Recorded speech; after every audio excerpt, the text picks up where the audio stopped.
Jared Kushner dhe bashkëshortja e tij, vajza e presidentit amerikan Ivanka Trump, së bashku me fëmijët e tyre vizituan jugun e Shqipërisë. Edhe pse zgjodhen që vizita e tyre të qëndronte larg syrit të mediave, fotografitë të Ivankës dhe Kushner qarkulluan në rrjet gjatë vizitës së tyre disa ditë përpara pjesëmarrjes në dasmën madhështore të Jeff Bezos dhe Lauren Sanchez. Pasi vizituan gjirin e Vlorës me mjet lundrues tip jaht, ata hëngrën darkë në një restorant në Vlorë. Ditën e sotme, vetë Ivanka Trump ka postuar një fotoalbum me disa prej momenteve të muajit qershor ku nuk munguan as fotografi nga vizita në Shqipëri. Mirupafshim qershor, ka shkruar Trump krahas fotove.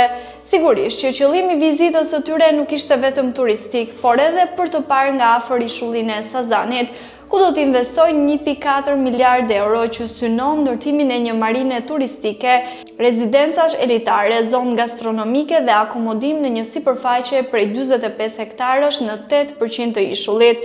Ata kanë konsumuar darkën, kanë bërë foto në perëndimin e diellit në sfond dhe janë larguar sërish me mjet lundrues drejt Venecias ku mbahej dasma madhështore e Jeff Bezos.